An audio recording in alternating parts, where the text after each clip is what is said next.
Civil engineering की RCC class में आपका फिर से स्वागत है। पूर्व बलित संरचनाएं लास्ट चैप्टर था, हम लोग पढ़ रहे थे पी टेंसाइल मेथड।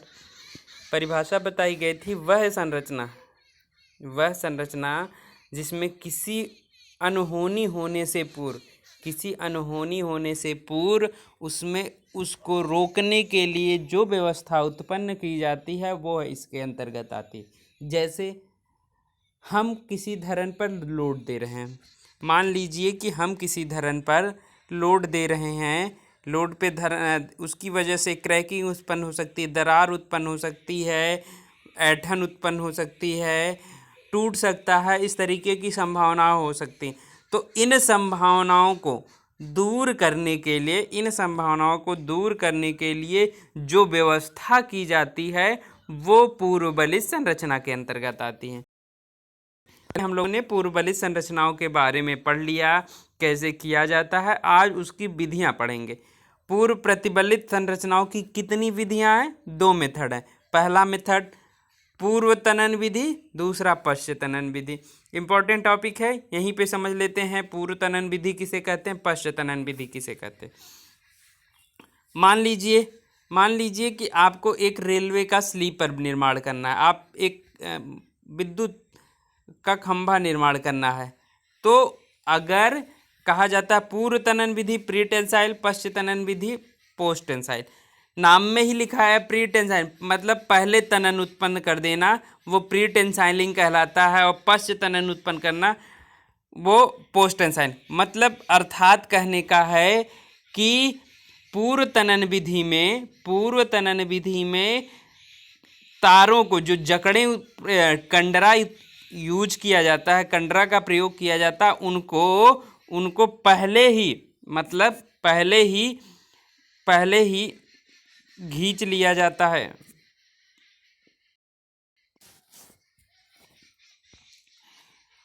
पूर्व तनन विधि में, फिर से सुनिएगा, पूर्व तनन विधि में कंडरे का प्रयोग किया जाता है। मान लीजिए ये कंक्रीट ब्लॉक है, इसको इधर से जकड़ों द्वारा बांध दिया गया और बीच से पूर्व तनन, फिर से इस फिगर को समझिएगा,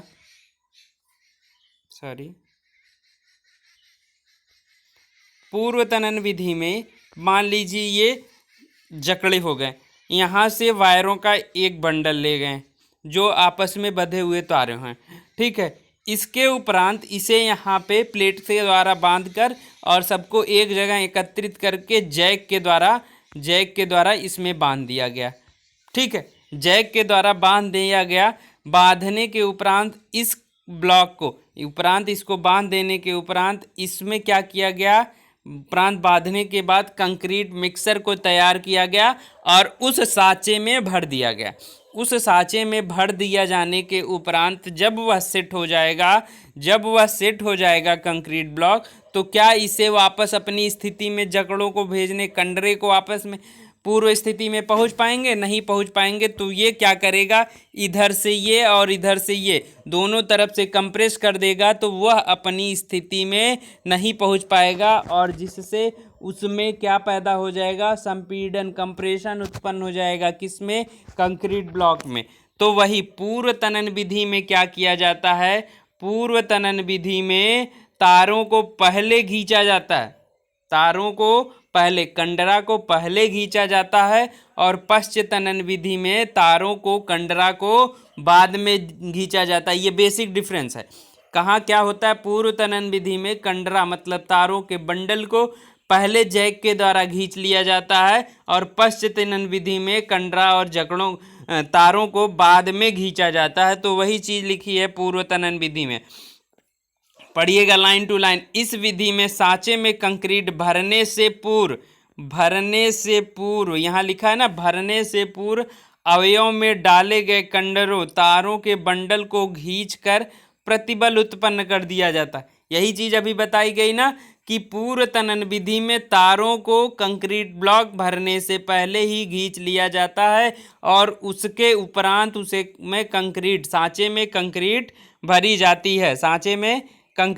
भरी जाती है, ठीक है। इस विधि के अनुसार पहले प्रबलन तारों को जैक के द्वारा, देखिए इस विधि में पहले प्रबलन तारों को जैक के द्वारा खींचकर जैक से बांध दिया जाता है। इसके उपरांत कंक्रीट मिक्सर में सांचे में भरकर ढाला जाता है। ठीक है, जब कंक्रीट कठोर हो जाती है तो इसके उपरांत कंडरा तार का बंडल जो होता है, कंडरा किसे बोलते हैं, तारों के बंडल को, कंडरा को जैक से खींचा जाता है जिससे वह अपनी पुरानी अवस्था में पहुंचने की कोशिश करता है, परंतु जकड़े रहने के कारण वह संपीड़न प्रतिबल उत्पन्न हो जाता है, कंप्रेशन स्ट्रेस उसमें उत्पन्न हो जाता है, जो उसको पुनः की स्थिति में नहीं जाने देता। किसको नहीं जाने देता? उस तारों को। तो उसमें उस कंक्रीट ब्लॉक में क्या उत्पन्न हो जाएगा? कंप्रेशन उत्पन्न हो जाएगा।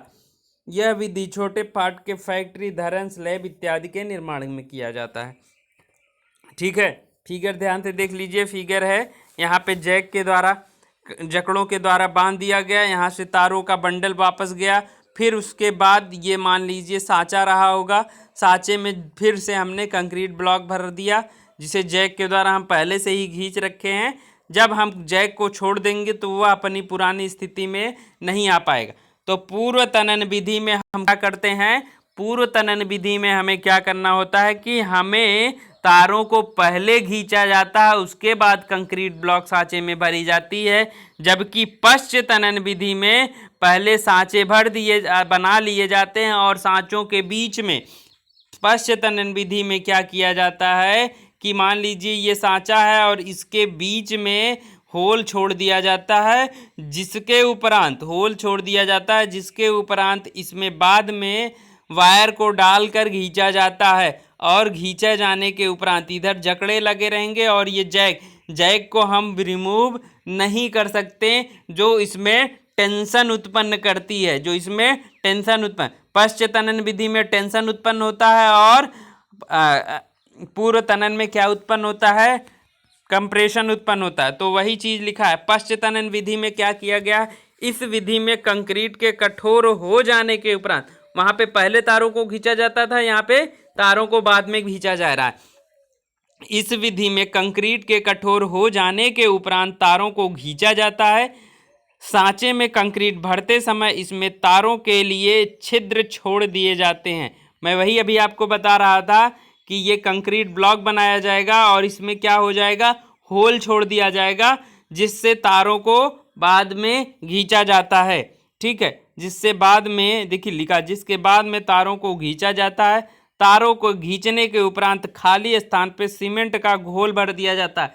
सीमेंट के घोल को भरने की प्रक्रिया को सीमेंट ग्राउटिंग कहते हैं। सीमेंट के घोल को भरने की प्रक्रिया को क्या कहते हैं? सीमेंट ग्राउटिंग कहते हैं, ताकि तारों में संक्षारण ना हो सके। पश्च तनन विधि लंबे पार्ट के धरनों के लिए प्रयोग किया जाता है। ठीक है, आगे बढ़ते हैं।